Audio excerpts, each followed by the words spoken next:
Good evening and welcome to Nationwide Today on NTA. I am Elizabeth Omori. United Nations is very concerned over the deplorable living conditions of President Mohamed Bazoum of Niger and his family member are in detention by members of the Presidential Guard in Niger Republic. Adebola Brooksland reports that spokesperson to the Secretary General Antonio Guterres, Fan Hak, stated this while addressing the media in New York. Mr. Hak emphasized that the UN is aware of recent reports that President Mohamed Bazoum of Niger and his family are living without electricity, water, food, or medicine. He emphasized that the UN chief once again called for his immediate unconditional release and reinstatement as head of state.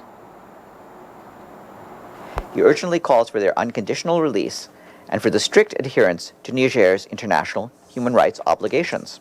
Humanitarian partners are struggling with low stocks of supplies due to the impact of closures of the border and the airspace. This situation may affect food assistance for 2.8 million people in the coming months. The World Food Programme assisted more than 12,000 people with food in the Maradi region.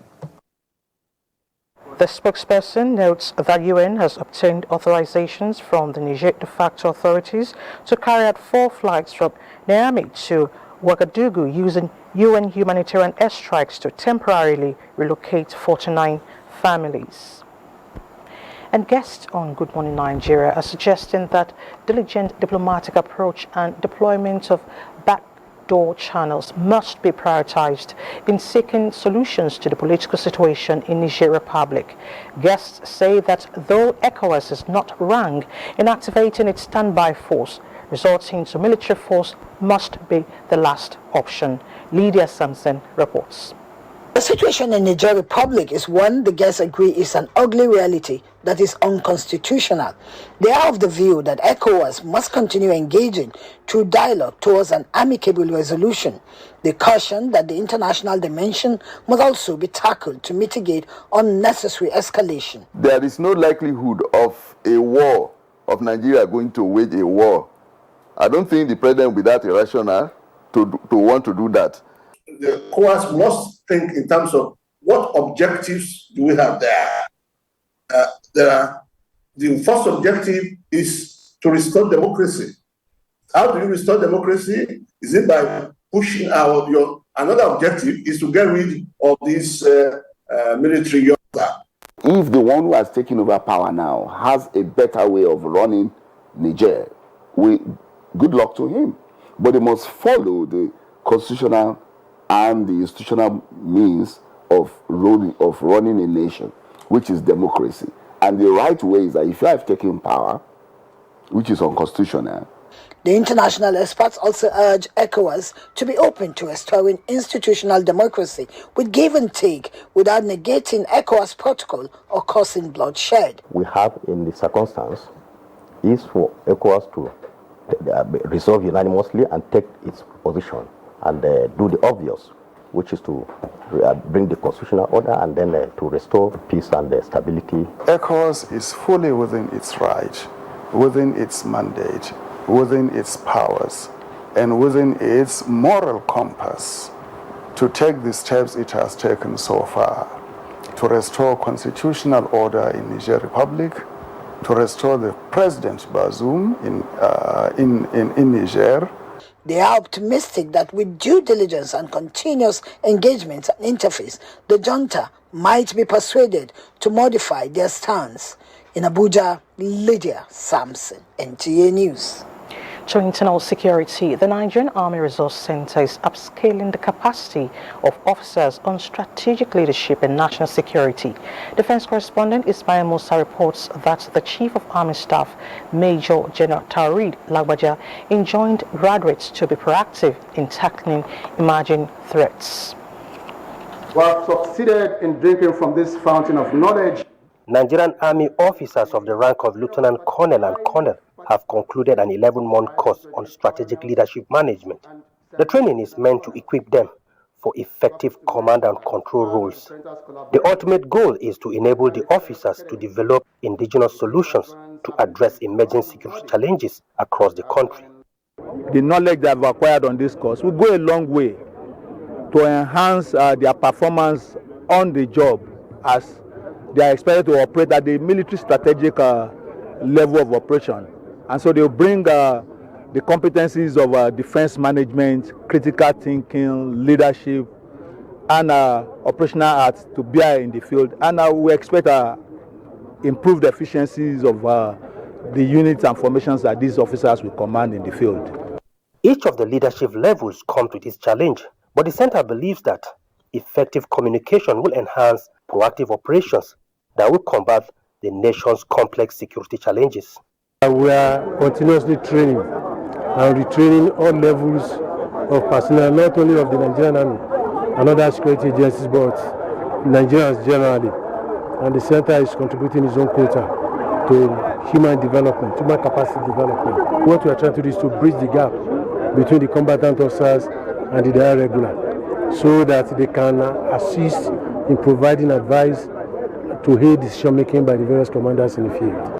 These officers are expected to hit the ground running with operations that will sniff out criminals from their hideouts. From the Nigerian Army Resource Center in Abuja, Ismail Musa, NTA News. No matter how long it takes, Nigeria will never give up on the remaining abducted Chibok girls. Therefore, efforts to rescue and rehabilitate those still in captivity will be sustained. Nigeria's First Lady, Oluremi Tinubu, gave this assurance when she received a rescued Chibok girl, Rebecca Kabu, in the villa. Status correspondent Adeni Taiwo reports. Now 22, was 13 when she was abducted from her school in Chibok in 2014 by the Shekau-led Boko Haram terrorist group. She became the first abducted Chibok girl to regain her freedom under this administration following her rescue in Cameroon on the 17th of July 2023. Where's Rebecca? Rebecca, come and sit here. Ahead of reuniting with her family in Chibok, Rebecca was received by the First Lady, Oluremi Tinubu, who expressed joy at her freedom. Rebecca will be our own first, comeback story and returnee, and which will say she's our own first fruit. So she's a case I'm quite interested in, to see that, she can go back to school, at her own pace. The alternative school system being promoted by the First Lady will come in handy in Rebecca's case, as she is expected to take another shot at education in order to be truly empowered. Alternative high school, where girls like her, she's about 22 years old, where girls like her can go back to school at their own pace, learn, because education is very key for her. And if she doesn't have the right tools for the marketplace, how will she be able to understand the inheritance given to her? So we just pray that all our children that are left, they can come back home, and we are also expecting them. Speaking on behalf of the National Security Advisor, the National Coordinator, National Counterterrorism Center, Rear Admiral Yem Musa retired, said the rescued victim had, in the last 2 weeks, completed intensive medical screening and psychological evaluation by a team of experts and the Office of the NSA and National Intelligence Agency. Subsequently, the Office of the National Security Advisor will follow up and present her case alongside 15 others that were recently also rescued, awaiting federal government support in the areas of educational sponsorship. Having been certified fit, Rebecca is to be handed over to Borno State Governor for onward reunion with her family in the State House. Adeni Taiwo, NTA News. It's cheering to know that Rebecca is back, and we hope to see others soon. Now, the Nigerian Navy has reassured of its commitment towards ensuring security of lives and property of Imo residents, including its maritime domain, through massive deployments of manpower and logistics. The Chief of Naval Staff, Vice Admiral Emmanuel Ogala, gave the assurance when he paid a visit to the Imo State Governor. Faith Igwilo has the details. The Chief of the Naval Staff, Vice Admiral Emmanuel Ogala, said that Imo State have been strategic in the support of the Navy in achieving her maritime security objectives, noting that part of the reason for the visit was to inform the governor that the hydrographic survey of Uguta Lake to Orashi River to the Atlantic Ocean is ready for presentation to him. Let me use this opportunity also to assure the government that in line with our statutory responsibility of ensuring the security of the maritime domain as well as preserving the nation's territorial integrity, we are ever ready to collaborate with the state government in the achievement of these goals. In his response, Governor Hope Uzodinma described the visit of the nation's #1 naval officer as another assurance and hope that the security situation in Imo State will be further improved and strengthened.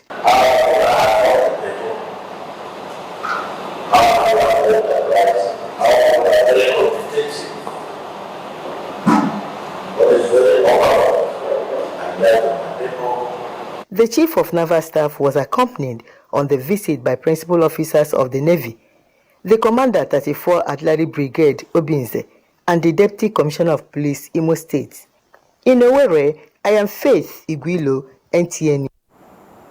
The 2023 African Bar Association has condemned the removal of constitutional democracy in the Republic of Niger. This was part of resolutions of the Continental Bar Conference in South Africa. Delia Tumbi of our Judiciary Desk reports.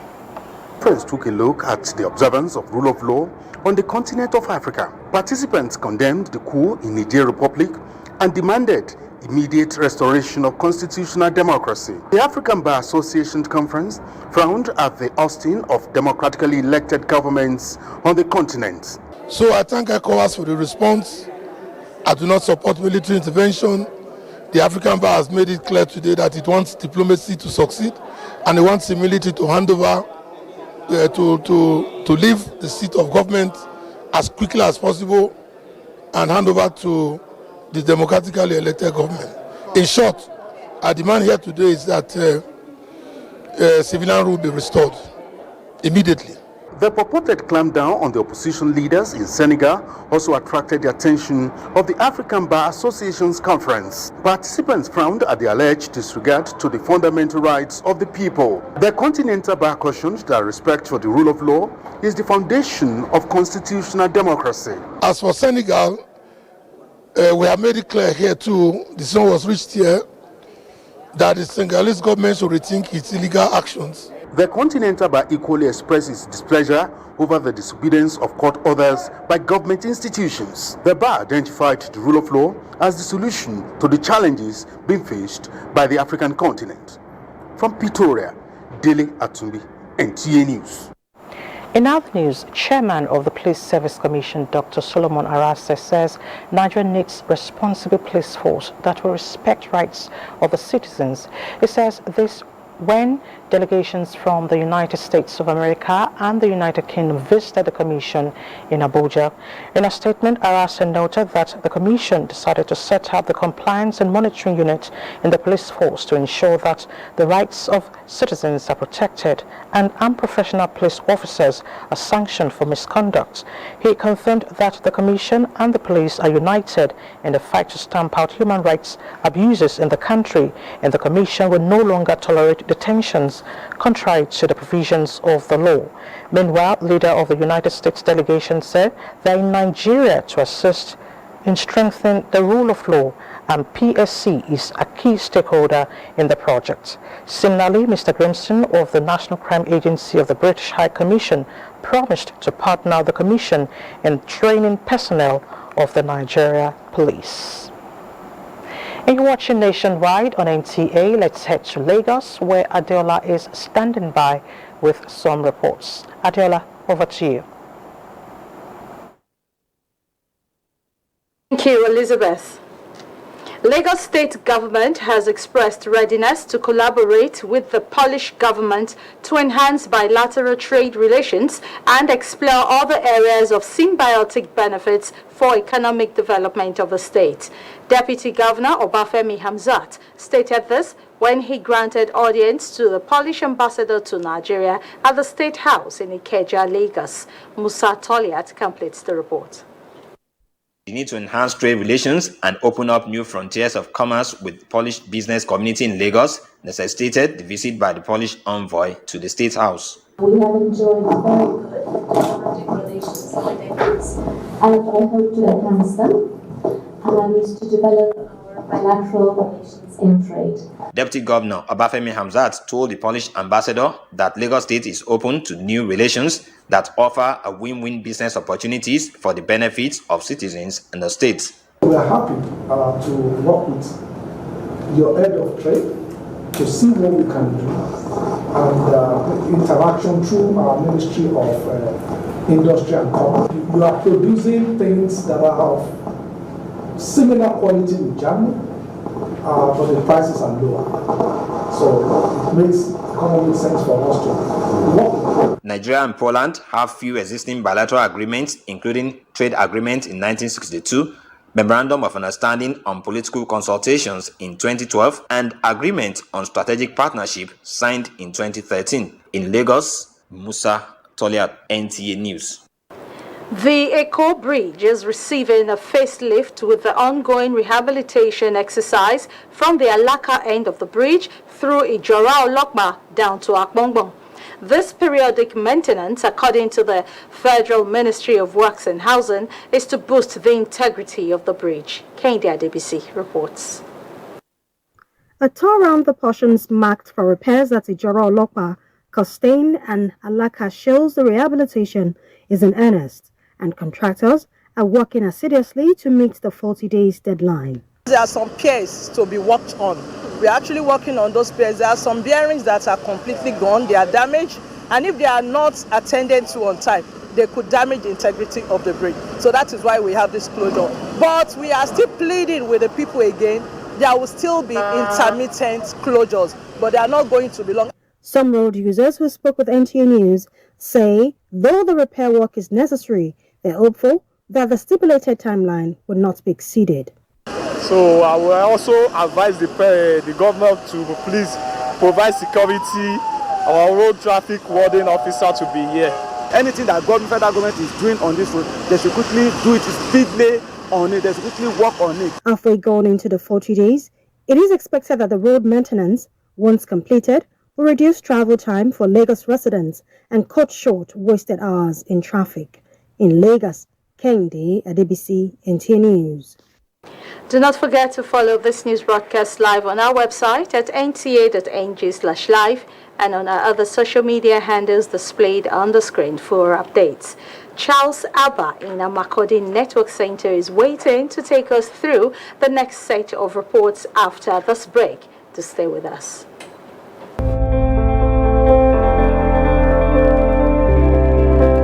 Fellow Nigerians, I made a solemn pledge to work for you, how to improve your welfare and living condition is of paramount importance to me, and it is the only thing that keeps me up day and night.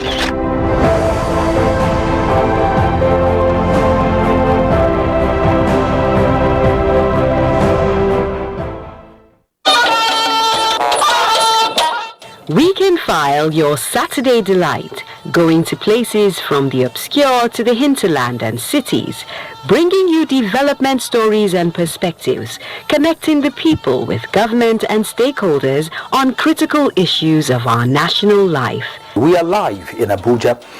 It's 9 p.m. every Saturday on the network service of the NTA. We can file. You can't afford to miss it. NTA Television College JAWS is calling on candidates who obtained a minimum score of 100 in the 2023-2024 JAMB Unified Tertiary Matriculation Examination UTME and are interested in our 2-year National Innovation Diploma NID program to select the college as their first choice institution. Such candidates must have a minimum of 5 O-level credits in relevant subjects, and they are expected to apply for any of the following courses: film and television production, broadcast journalism, and television engineering technology. We also call on UTME candidates who obtained a minimum score of 180 to select NTA Television College as their first choice and apply for our Bachelor of Science degree program in Mass Communication. These candidates must have a minimum of 5 O-level credits in relevant art subjects, including English language and mathematics. Direct entry candidates are also required to select the institution as their first choice before they can gain admission into the college. For more inquiries, please visit NTA Television College near Old Government House, Rayfield, Jos, or call any of the following numbers: 0806-980-9807 and 0803-079-5335. You can also visit our website at ntatvc.edu.ng. Registrar, Announcer. From dusk to dawn, 24 hours a day, NTA International is with you. In your living room, office, and everywhere, anywhere. We provide the company you desire in terms of balanced and up-to-date news, programs, and the best of entertainment.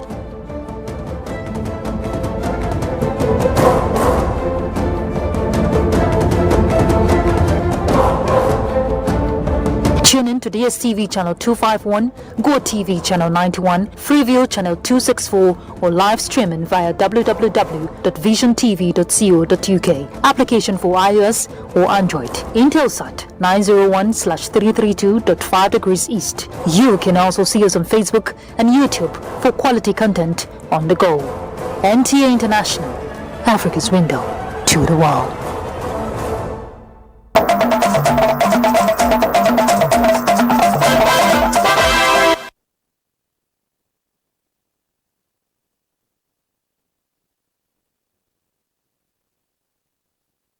Hyacinth Alia has inaugurated a computerized vehicle inspection service center for testing roadworthiness of vehicles and issuance of driver's license. The move is to block financial leakages as well as to ensure safety on the roads. Elias Itiab reports. The implementation of the first ever computerized vehicle inspection service center, which is under public-private partnership, is an automated testing system to ensure efficiency in vehicle maintenance and roadworthiness, issuance of driver's license and certificates, and ensuring a unified driver's database. The advent of Benue computerized vehicle inspection service will help in reduction in the amount of gaseous emission from vehicles. Governor Hyacinth Alia, at the inauguration of the project, expressed confidence that the center will make the system faster, accurate, and more reliable, and by extension ensuring safety of road users. While calling for the integration of the project in the State Central Billing System, CBS, for its transparency, the governor directed all vehicles from government ministries, departments, and agencies to be brought to the center for inspection. Education and awareness about the benefits of regular vehicle inspection will be instrumental in ensuring its effectiveness. 3 additional centers are to be constructed in Otukbo, Boko, and Katsina local government areas for wider coverage in the state. In Makudi, Elias Etiaf, NTA News. The media, as the fourth estate of the realm, has been tasked on professionalism to promote resetting the agenda of Benue State. Governor Hyacinth Alia said this during an engagement forum with media practitioners in the state at Government House, Makudi. Elias Itiab again completes the report. The engagement and interactive forum at the instance of the governor is in recognition of its invaluable contributions and the need to build a strong synergy with the fourth estate of the realm for the overall development of the state. Governor Hyacinth Alia, during the interface with the practitioners of the pen profession, noted that his administration has commenced rehabilitation work on the state secretariat, the Benue State House of Assembly complex, which are advanced stages, as well as 2,500 ghost workers under government payroll. Other modest achievements highlighted by the governor include provision of fertilizer to boost farming activities, upgrading of NYSC core members' welfare allowances, distribution of assorted relief materials to internally displaced persons living in camps, and the ongoing peace process of the state. We are the first government in the entire country to implement the revised Medical Residency Training Fund, MRTF 2023, at the revised rate. Gentlemen of the press, you are in the best position to see through all that we stand for. which is why we have total trust that you would continue to tout the fine journalistic ideals of fairness by balancing your report, being objective at all times and above all, being guided by facts which don't lie. While assuring the media of his open door policy, the governor urged them to join forces with his administration in his efforts to change the fortunes of the state. In Makudi, Elias Itiaf, NTA News. That report runs off our contribution from Makudi. Elizabeth, is back to you. Thank you so much, Charles. Sultan of Sokoto Mohammed Saad Abubakar has stressed the need for government to provide the Nigerian Immigration Service with state-of-the-art equipment to enable them carry out their duties effectively. This is when he received the Acting Controller, Nigeria Immigration Service, Caroline Adekpoju, on a courtesy call at his palace. Dalhatu Abdullahi reports. Sultan Muhammad Saad underscored the contribution of Nigerian Immigration Service to the country's security. He urged the men of the service to continue to do their job with all sincerity. He said men of the service are supposed to be adequately equipped with state-of-art equipment so that they can defend themselves against bandits and other criminals. Sultan condoled with the management of the Nigerian Immigration Service over the recent killing of their two personnel by bandits at Mamansuka village area of Godaba local government in Sokoto State. We're seeing around the world where they have scanners, even when they are approaching any checkpoint. The fighting to the sky, you might not even know. They are very well to be seen by those on duty who will be monitoring all movements of vehicles. Acting Comptroller of Nigerian Immigration Service, Mrs. Depoju, said she is in Sokoto to condole with the families of the two men of the service who were killed at Mamansoka village area of Sokoto State by bandits. She described as unfortunate the way the two men lost their lives in the line of duty while others sustained injuries. The acting comptroller said she was also at Ilela local government to ascertain the border closure in respect of ECOWAS directives. We will make sure that we provide more men and more arms and ammunition so that these people can defend themselves, and the welfare of the personnel is paramount to us. In Sokoto, Dalhatu Abdullahi, NTA News. Established in 1970 as a center for historical research and documentation in northern Nigeria, Arewa House, the official residence of the northern Nigeria's first premier, late Sir Hamadu Bello, is a symbol of political powerhouse of the north. It consists of a museum, galleries, and a library with historical documents for research. Muhammad Omar Ajinge is at the Arewa House in Kaduna, and he will be telling us about this historic house. Hello, Mohammed, and thanks for joining us on the news. Thank you very much. Well, one cannot tell the history of the northern region without mentioning the Arewa House, being the official residence of the late premier of the defunct northern Nigeria, Sir Hamadu Bello Sardauna of Sokoto. It was established in 1950, and then earlier in 1970 it was converted for Center of Documentation and Research under the History Department of the Ahmadu Bello University, Zaria. It is made up of a gallery where pictorial evidences of what happened during colonial era, post-colonial era, and even during the lifetime of the late premier were displayed for researchers as well as students to come and see a first-hand information of what really happened during that period. There is also a museum where is the official residence of the late premier of the defunct northern region, where most of the items he used during his lifetime are kept to preserve history. There is also a library where historical documents for that matter, are being kept. Well, anyway, I have the director of the center, Professor Aliu Shaibu. Asa, you're welcome. Asa, how do this center, in what way has it helped in conducting research, particularly with the recent development that you have a number of documents here on the relationships of Nigeria with other African countries here? Obviously, the center was primarily established to promote aspects of research, and we have conducted an extensive research that deals with the issue of the history, culture, and values, not only within the northern Nigeria, but inter-West African sub-region.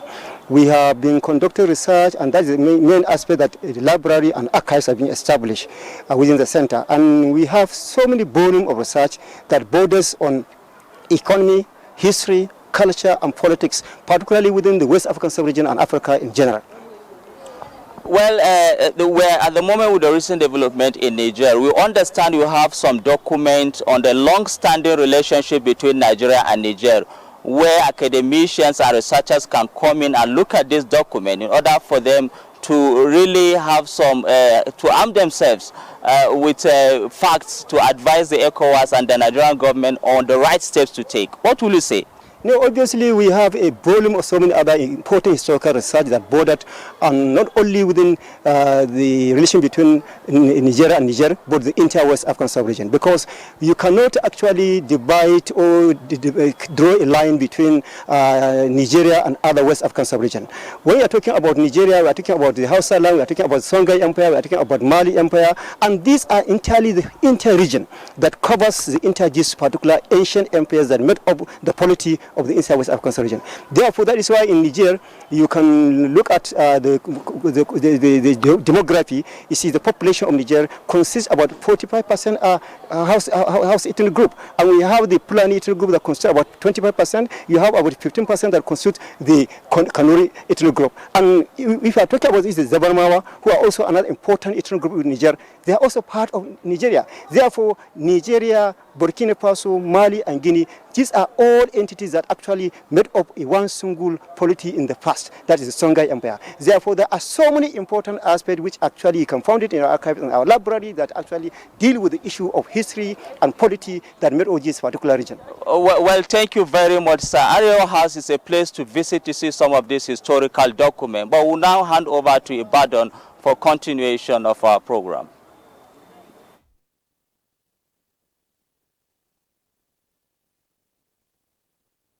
Mohammed, I want to thank you so much for your efforts, and we'd also like to thank our Professor Aliu Schreiber for his contributions.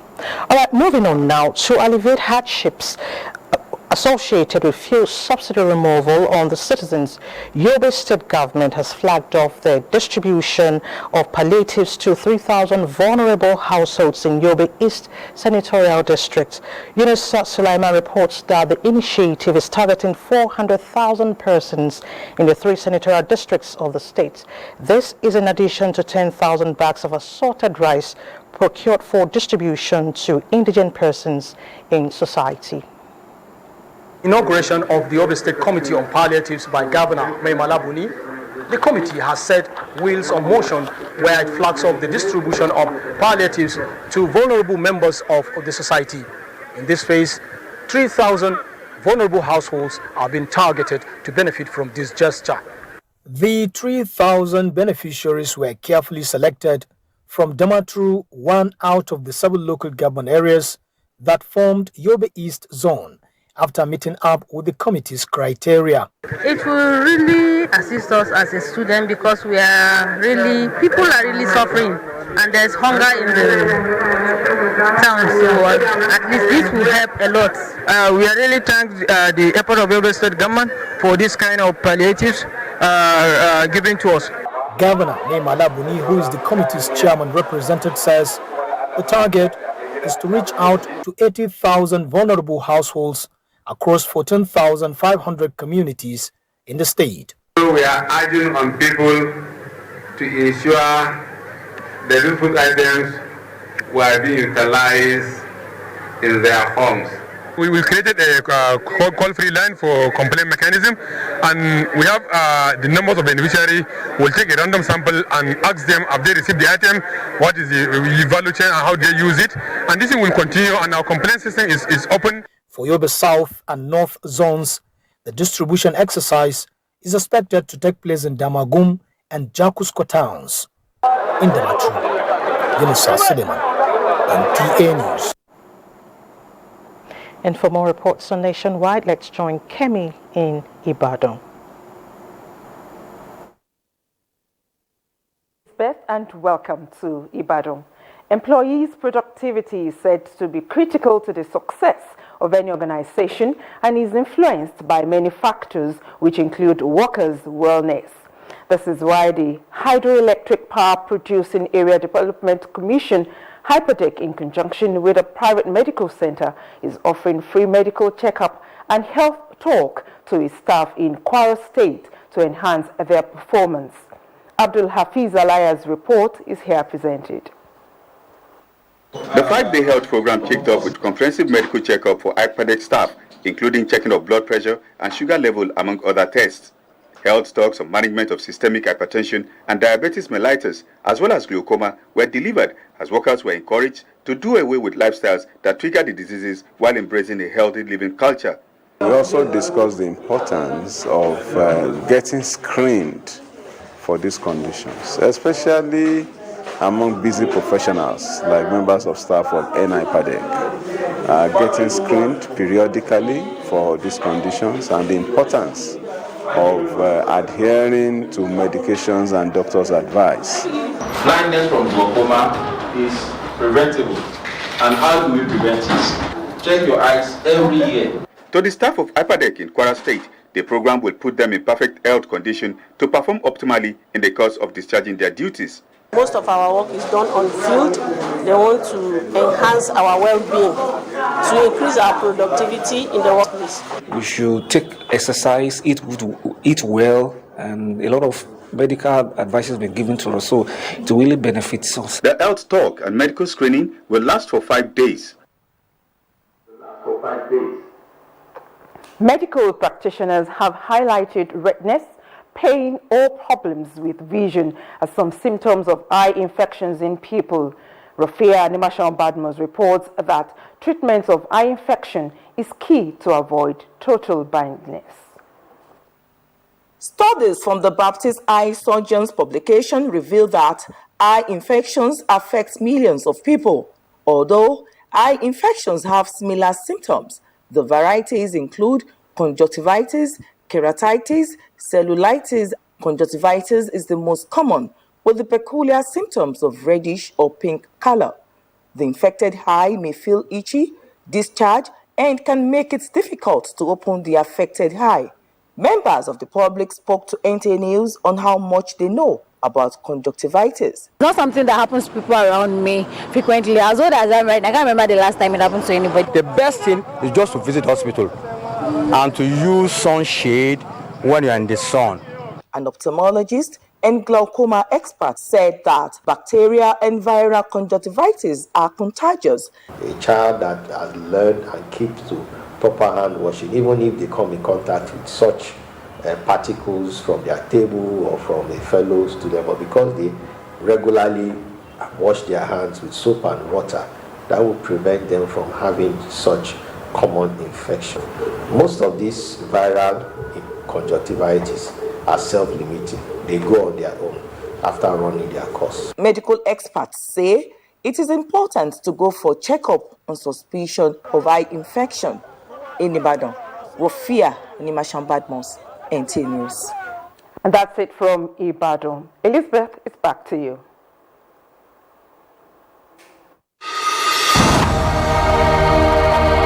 Nigeria means a lot to me. And Nigeria means peaceful cohesion. My country. We continue to pray, and then hopefully we will come to understand that unity of purpose, unity of living together. Our ethnic beliefs and background and culture is our strength. Ever since the amalgamation period of 1914 to date, about 109 years ago, the people of Nigeria live very peacefully with one another. I think diversity helps a lot to enhance robust development in Nigeria. All over the country, have so many ethnic groups, over 250. That is enough to tell you that this is a blessed country, that God has kept, together as one indivisible entity.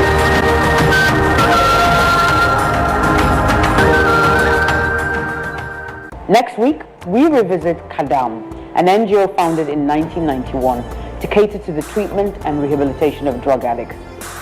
And in our new story, we see the impact Integrity Mission International is making on adult education in Kwara State. Education is the bedrock of national development and has to be addressed in one way or another. It's never too late to learn. And education can open up so many opportunities. Searching lives. We are Inter-Party Advisory Council, IPAC. We are political parties. We are the pathway to political power. IPAC, in line with its core mandate, is carrying out peer review mechanism for elected political office holders. Performance of the President of Nigeria, state governors, state and National Assembly members will be assessed comparatively. This will trigger healthy competition amongst our elected politicians to deliver dividends of democracy like good roads, good healthcare delivery system, good schools, full employment, security, and so on. This prestigious program will soon be shown live on television stations across Nigeria. IPAC, deepening and consolidating democracy.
Procurement of contract, partnership, promotion, publication, manufacturing, STBS, start times, lectures, ICT and training, production and sales, TV expos, events, local and international roadshows, exhibition, both local and international.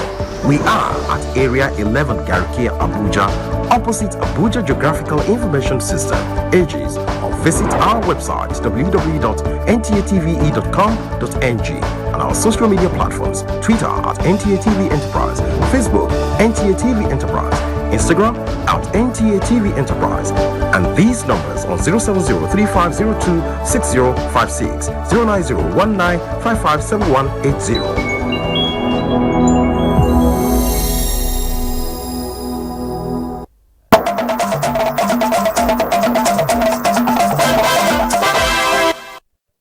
Watching nationwide on NTA, and it's time to join Ladidi in our Maiduguri Network Center for some reports. Hello, Ladidi. Welcome to Maiduguri. Thanks for joining us. Borno State is on a trajectory for growth and progress as peace gains momentum, hence the renewed call on the people to join hands on the quest for positive transformation, especially urbanizing Maiduguri, the capital city, and restoration of rural areas devastated in the course of the insurgency. This pronouncement was made during the swearing-in of newly appointed 17 commissioners, 3 chief advisors, and a permanent secretary by Governor Babagana Marazilim, attended by dignitaries from all walks of life. Mohammed Goni reports. First to take the oath of office and that of allegiance in 2 batches are administered by the State Chief Judge, Justice Kashim Zanna, at a ceremony presided over by Governor Wagana Umar Azilim, while the 17 newly appointed commissioners, followed by 3 chief advisors, as well as permanent secretary. Governor Wagana Umar Azilim, while congratulating the appointees, tasked them to be resolute, dedicated, and committed to their duties, warning that government will not hesitate to punish any one of them found wanting. Charge you all to gather enough strength, courage, and determination to tackle vigorously the challenges militating against the development of the state. The governor also restated commitment to recruit more health workers and provide drugs and other consumables to all hospitals and primary health cares in the state, ensure potable water supply, revive agricultural activities, and eliminate all forms of criminalities across the state. Governor Zilim also announced that his administration will also build additional flyover at West End area in the quest to adorn the state capital. Sugun Maimele, on behalf of other appointees, expressed gratitude to the state governor for finding them worthy of the appointment and pledged to live up to expectations. In Maiduguri, Mohammed Goni, NTA News. The state government has reiterated commitment to protecting farmers and other citizens across the state, especially from the growing challenge of Malian gangsters operating in Maiduguri, the state capital. Deputy Governor Umar Usman Kadafur confirmed this after Security Council meeting on effort to surmount all acts of lawlessness held at the Government House, Maiduguri. Again, Mohammed Kuni reports. Borno State Security Council, comprising all security establishment and critical stakeholders, meet periodically to take stock of security situation, appraise implementation of policy decisions and outcome, as well as deliberate on measures the council deems necessary to take to promote peace and security in the state. Deputy Governor Umar Usman Kadafur said the council deliberated on a wide range of security issues that include the ongoing crackdown on criminalities in the state, especially activities of Malians and other social biases, as well as other decisions put in place to curtail them. Also discussed were the palliative distribution and provision of vehicles to support farmers, among others. We've discussed a lot of issues and a lot of outcomes are in place, especially on the activities of this Malian group that have been disturbing the people in metropolis. So decisive action has been taken and we can following the trends of activities in the state. The Deputy Governor also stressed commitment of government towards rendering deserving services to the people of Borno State who have suffered myriad of challenges. In Maiduguri, Mohammed Goni, NTA News. That does it from the Home of Peace. Nationwide continues with Elizabeth in Abuja. Elizabeth, back to you. Thank you so much. Now let's talk infrastructure. Members of the Special Senate Subcommittee on East-West Road, Eleme One Corridor, has reassured Nigerians of prompt financial appropriation for early completion of the East-West Road. This follows the inspection of the road in Rivers State to ascertain the level of work executed by the contractors. Robinson Deratide reports. Special Senate Subcommittee on East-West Road were at the Eleme One axis of the road. They were led by the chairman, Senator Abdul Nengi. The committee had visited the East-West Road stretching from Delta to Cross River State. The River State corridor of the road from Mbiama to Eleme is a special concern as it provides access to many other states within the South-South and the Southeast. Key concern to the committee is the 15-kilometer Eleme One section connecting oil and gas free zone and the seaport. The senators expressed worry over the poor handling of the project at the Awoda axis, resulting in the washing away of the road by flood few months after completion, but gave assurance that necessary appropriation will be made after a public hearing to ensure the road, including the Eleme Bridge, is completed in due time. Unfortunately, what we have seen today has sufficiently informed this committee that some people must be prosecuted for this crime against humanity. How much are the federal government committed to this road, and why is it still the way it is? So we are now going to make sure that people will return to site, and all the people that have been paid money that have not done the work will be brought to book. Controller of Works, River State, gave more insight on the project. We expand the road, then the bridge that is coming up will be the one that the bridge can last over 50 years. River State Governor Siminalaye Fobara had earlier enjoined the senators to facilitate the completion of the project after assuring them of the state's support. From River State, Robinson Dalatede, NTA News. Away from infrastructure, leadership of the 10th National Assembly House of Representatives has assured that the tripartite relationship that existed between the executive, Parliament and the governing All Progressives Congress will be renewed and strengthened. Deputy Speaker, House of Representatives Benjamin Kalu, after a closed-door engagement with the National Chairman of APC, Abdullahi Umar Ganduje, at the party's secretariat in Abuja, says this is necessary towards advancing national objectives as set out by the political party in its manifesto. took the time to thank him and Mr. President for finding a lot of young people worthy to be in government now as ministers, and also women inclusion that have been preached over and over again. It was part of the constitutional review that went to the former president and was not assented to. We're hoping that his presidency will be looking into that as I lead the Parliament in the House of Representatives on constitutional review. It will be one of the issues we'll be representing to the President, and the need to include more women. Guanara reports that the Deputy Speaker also shows that negotiations are ongoing to fill vacant positions into the National Working Committee from Abia State. And a coalition of Tinubu support groups expresses confidence in the leadership of the national chairman of the APC, Abdullahi Umar Ganduje, describing him as a seasoned politician.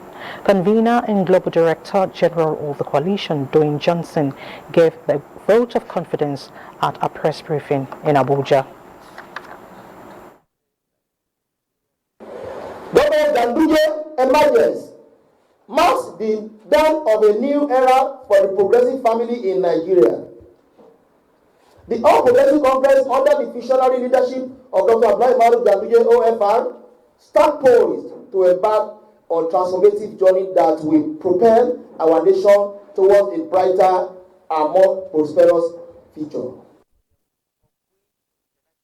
Also appealed to Nigerians to be patient with the federal government, especially on the issue of fuel subsidy removal, as this will in the long run create more employment opportunities for the youth and infrastructural developments. The Nigerian Army is ready to absorb medical doctors abroad who are returning to the country in its hospitals. Chief of Army Staff, Lieutenant General Tawarid Lagbaja, gave the assurance when the management of Nigerians in the Diaspora Commission, NIPCOM, visited the Army headquarters, Abuja. Lieutenant General Lagbaja noted that the Army will collaborate with NIPCOM in its advocacy of bringing back home best brains from the diaspora to help develop the health sector in the country. We have a bulk of Nigerian doctors in the United States, in Canada, in the UK, and the Army is willing to collaborate with these skilled Nigerians to give back to the system. Our story is about the fact that Nigerians are the most intelligent, most brilliant, most educated immigrants anywhere in the world. And the joy of it that a lot of them are in the military. A lot of them are Nigerians to be proud of. And we also know that when we go abroad, when you have our military engaging in operations abroad, they excel. They are simply the best. So we should celebrate that, and we should celebrate ourselves. Next, some sporting stories with Olumide Eguntola. Quarter-final actions at the ongoing Women's World Cup